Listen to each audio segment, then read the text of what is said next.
일제강점기 시절에 일본이 우리 민족의 혼과 정신말살을 목적으로 우리나라에 약 1000개 정도의 신사를 지었다고 합니다.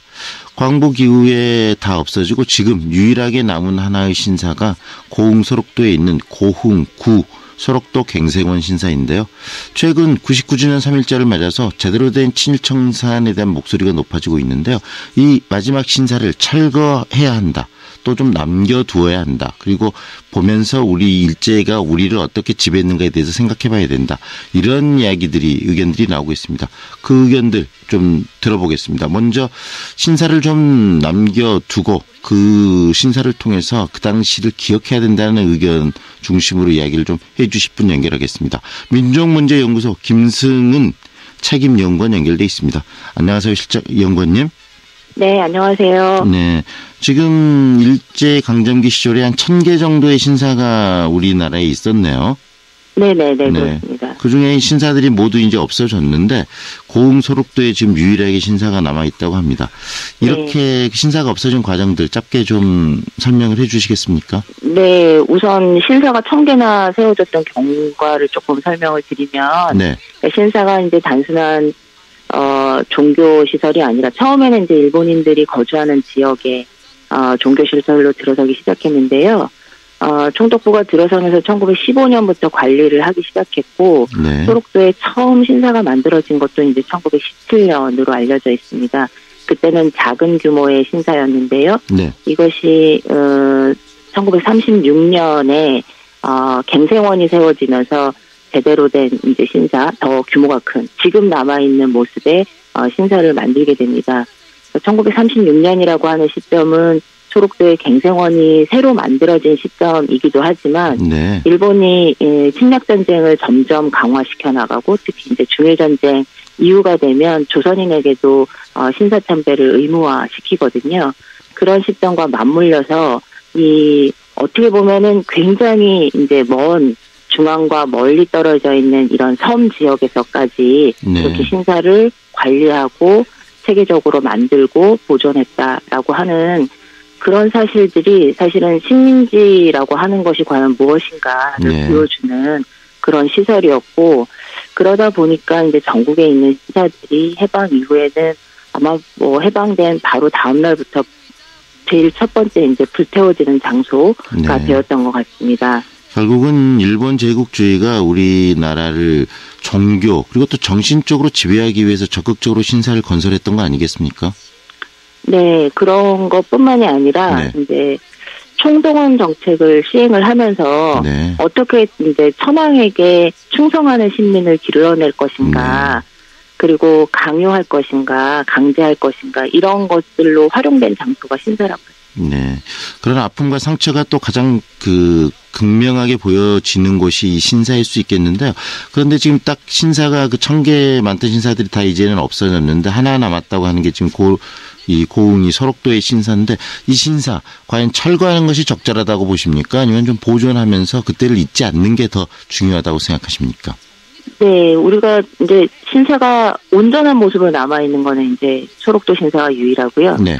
나머지 같은 경우도 이렇게 파편적으로 이제 조각들이 남아 있거나 계단들이 남아 있거나 이제 그런 곳들이 곳곳에 있습니다. 사실 네. 우리가 몰라서 그렇지. 네. 남산에도 그 계단의 흔적들이 남아 있고, 지금의 주요한 큰 도시들의 대부분 산 중턱에 있는 광장 같은 경우도 거의 대부분 신사터거든요. 근데 사람들이 모르잖아요. 네네. 거기가 예전에 무슨 장소였는지, 어떤 장소였는지, 네.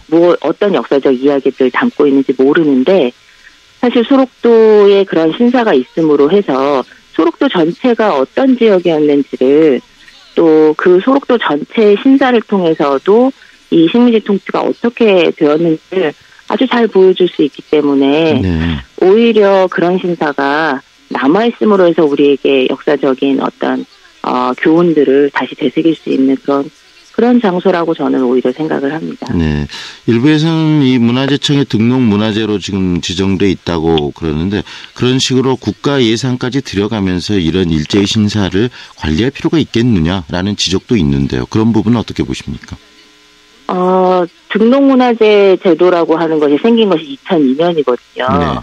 그 2002년에 이 등록문화재를 지정을 하면서 사실 거의 대부분 이제 등록문화재 이렇게 목록을 쭉 보시면 거의 대부분 일제 강점기 때 세워진 근대 건축물들이 많습니다. 네. 그러니까 우리가 이제 그 이전에 그 역사적 이 자산들을 어떻게 유지할 것이냐라고 하는 것에 대한 생각이 깊지 못해서 거의 이제 다 이제 없애거나 뭐 개발에 의해서 없어지거나 네. 아니면 뭐 의식적으로 없애거나 그런 과정을 거쳤는데 오히려 지금 우리가 그 시대에 만들어졌고 그리고 그 이후에도 우리가 향유했던 그 건물들에 담긴 역사를 네. 오히려 보존하고 활용하자라고 하는 차원에서 등록문화재 제도가 만들어졌고 네. 그리고 그런 의미에서 그 오히려 이제 이것이 가지는 역사가 뭐냐라고 더 생각해보기 위해서 등록문화재 제도가 생긴 거거든요. 네.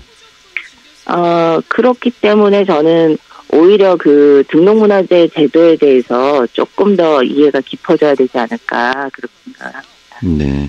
결국은 아픔이 담겨 있는 그런 문화재, 그런 흔적들이라도 남기면서 우리들 스스로가 역사를 잊지 않는 수단, 그런 그 교육 공간으로 활용할 필요성이 있다라고 생각하시는 거네요. 예, 그렇습니다. 네. 지금 이 친일 잔재를 청산해야 된다는 것은 우리 사회에 굉장히 중요한 화두가 되어 있는데요. 이런 어떤 건물이나 이런 유산들, 그 남아있는 흔적에 대한 청산이 아니라 정신적인 부분들, 그 다음에 친일의 행동을 했던 인물들에 대한 제대로 된 청산, 이게 더 중요할 부분일 수도 있겠다는 생각이 좀 드네요. 어떻게 보십니까? 그런 부분은? 네, 그렇습니다. 저희가 가장 상징적으로는 1995년에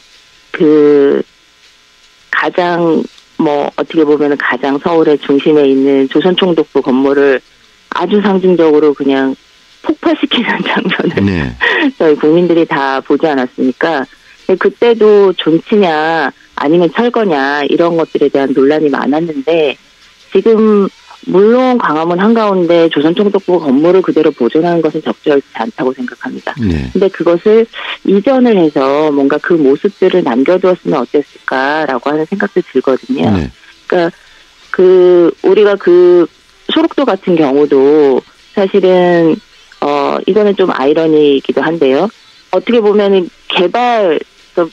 아주 우리가 7, 80년대에 이제 거쳐왔던 그 급속한 개발에 손이 미치지 않은 곳이 사실상은 이러한 건축물들이 남아있는 그런 아이러니를 보게 되는데, 네. 소록도 같은 경우도 신사뿐만이 아니라 나머지 이제 시설들에서 벌어졌던 어떤 인권 유린과 학살과 단종과 낙태, 이런 것들의 그런 일제강점기 때부터 시작되었던 그런 어두운 역사가 사실은 대한민국 이 들어선 이후에도 지속되었지 않습니까? 네.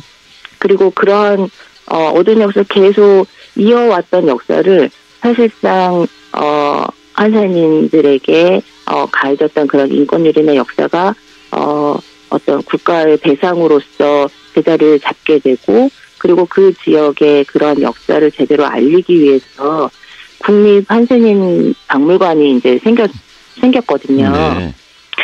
우리가 이 역사를 다시 되새기고 제자리를 잡는 과정이 바로 소록도에서 지금 어떻게 역사를 기억할 것인가의 과정으로 잘 보여지고 있다고 생각을 합니다. 네. 오늘 여기까지 듣겠습니다. 오늘 말씀 잘 들었습니다. 네, 감사합니다. 지금까지 민족문제연구소 김승훈 책임연구원과 이야기를 나눴고요.